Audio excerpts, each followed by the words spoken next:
तौफीक भाई, जिन्होंने 35 बच्चों की, अपनों की जिंदगी बचाने के चलते उन्होंने बजाय उन्होंने 35 बच्चों की जिंदगी बचाई। बीबी मेरे सब सर में और आंखों में यही दिखता है मैडम। इतने इतने छोटे छोटे बच्चे थे मैडम। बहुत देखा, मेरे आंख में आंसू भी चले आ रहे थे मैडम। फिर भी मैं ऐसे ही सुबह तक लगा रहा था।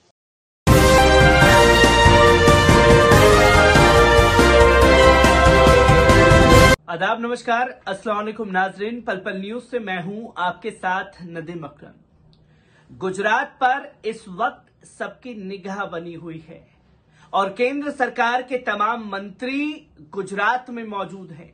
देश के प्रधानमंत्री जो हैं वो गुजरात में लगातार चक्कर पे चक्कर लगा रहे हैं।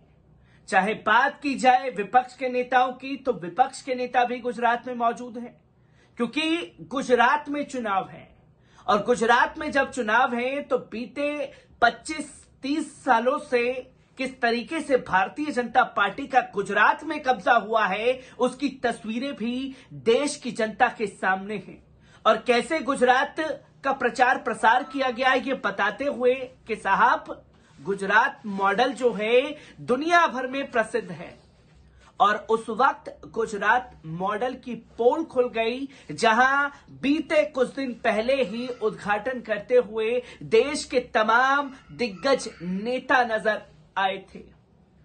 मैं बात कर रहा हूं मोरबी में हुए हादसे की, जहां 400 लोग देखते ही देखते नदी में बह गए। 141 लोगों की मौत हो गई और 141 लोगों की मौत का जिम्मेदार कौन है, यह सबसे बड़ा सवाल खड़ा हो जाता है। इन तमाम पहलुओं पर बात की जाएगी, पर सबसे बड़े पहलू पर बात करने की जरूरत है, जो गुजरात में बीते कुछ दिनों से लगातार नफरत फैलाने की कोशिश की गई। 2002 में क्या हुआ, वो तस्वीर देश की जनता के सामने है। किस तरीके से बिल्किस बानो के जो बलात्कारी हैं उन्हें रिहा किया गया, उसकी तस्वीर भी देश की जनता के सामने है। ऐसे में जो इंसानियत की मिसाल कायम करने की कोशिश की गई है, वो है गुजरात के तौफीक भाई द्वारा। और तौफीक भाई को सिर्फ गुजरात के लोग ही सलाम नहीं कर रहे हैं, देश के लोग सलाम कर रहे हैं, जिन्होंने अपने बीच में और इंसानियत के इस धर्म में किसी मजहब को बीच में नहीं आने दिया। जब हमारे भाई नदी में बह रहे थे, तब यही तौफीक भाई जो हैं 35 लोगों की जान बचाते हुए दिखाई दिए। और तौफीक भाई के इस कदम के बारे में किस तरीके से सोशल मीडिया पर चर्चा हो रही है, एक बार इस पर नजर डालना जरूरी है। आपको बता दें कि गुजरात के मोरबी में रविवार रात को मच्छू नदी पर बना केबल ब्रिज अचानक टूट गया। इस हादसे में कई लोग नदी में गिर गए। अभी तक 141 लोगों की मौत की पुष्टि हो चुकी है। बताया जा रहा है कि हादसे के वक्त पुल पर 400 से ज्यादा लोग मौजूद थे। रेस्क्यू के लिए सेना, navy, air force, NDRF, fire brigade, SDRF की टीमें जुटी हुई हैं। इसके साथ ही स्थानीय लोग भी रेस्क्यू के लिए जुटे हैं। इनमें से एक नाम ऐसा है जिसके बारे में बात करना जरूरी हो चुका है। वो नाम है तौफीक भाई का।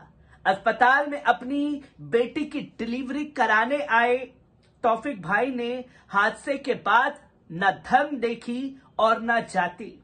तौफीक भाई हर किसी की लगातार मदद कर रहे थे। वे इंसानियत की मिसाल बने। उनका कहना है कि हिंदू या मुस्लिम की बात नहीं, इंसानियत की बात होनी चाहिए। यह गुजरात के तौफीक भाई का कहना है कि यहां हिंदू और मुस्लिम की बात नहीं, यहां इंसानियत की बात होनी चाहिए।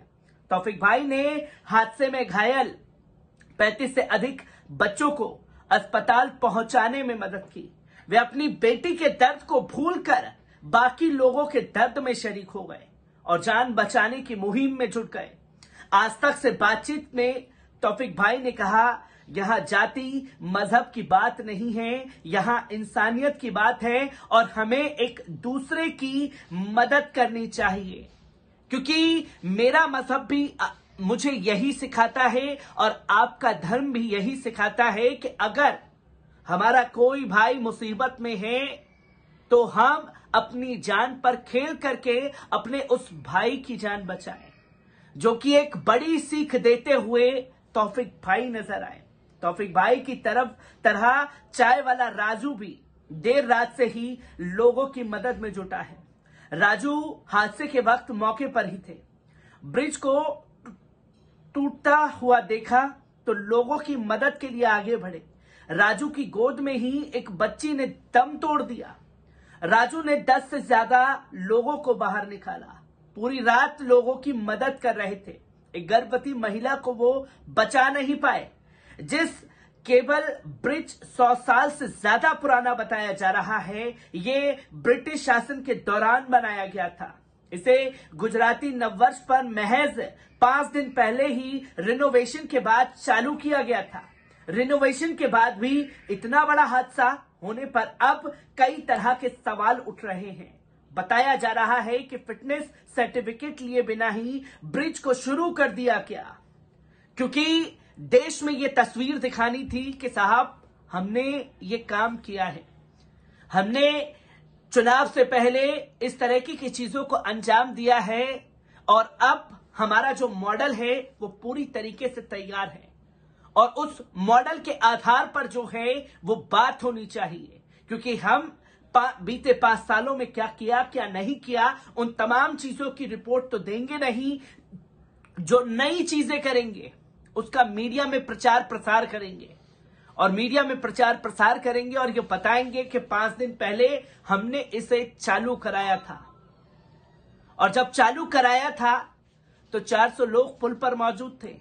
141 लोग अब हमारे बीच नहीं हैं। उन 141 लोगों का जवाबदेही कौन है? उनके परिवार का जवाबदेही कौन है? उन लोगों के दर्द को कैसे बांटा जाएगा जिनके परिवार के सदस्य कल उनके पास थे पर आज सिर्फ उनकी यादें उनकी आंखों में सिमट करके रह गई है। कोई परिवार अभी उस दर्द से नहीं निकल पा रहा होगा जिसके परिवार में जवान मौतें हो गई होंगी। किस तरीके से तमाम चीजें सामने आ रही हैं और ऐसे में तौफीक भाई और राजू जैसे लोग एक मिसाल बनकर के देश के सामने आए हैं और एक पाठ देश के लोगों को सिखाने की कोशिश की है कि हिंदू मुस्लिम कुछ नहीं होता और सबसे बड़ा धर्म अगर होता है तो वो है इंसानियत का धर्म, जिसे बचाने के लिए दोनों लोगों ने अपनी जान की परवाह किए बिना लोगों को बचाना जरूरी समझा। जहां तौफीक भाई ने अपनी बेटी का दर्द भूल करके, जो अपनी बेटी को हॉस्पिटल में दिखाने आए थे, उसके दर्द को भूल करके 35 लोगों की जिंदगियां बचाने का काम किया है। राजू भी पूरी रात लोगों को बचाने का काम करता रहा पर 2 मौतें उसके हाथों में हुई, जिसकी चेहरे पर दर्द राजू के साफ तौर पर देखा जा सकता है। ये इंसानियत को देश ही नहीं बल्कि दुनिया सलाम कर रही है और तौफीक भाई और राजू भाई ने जो एक मिसाल पेश की है, असल में ऐसे ही लोगों को हमारे बीच में सामने आने की जरूरत है। मैं ऐसी ही खबरों से आपको रूबरू कराता रहूंगा। दीजिए इजाजत, शुक्रिया।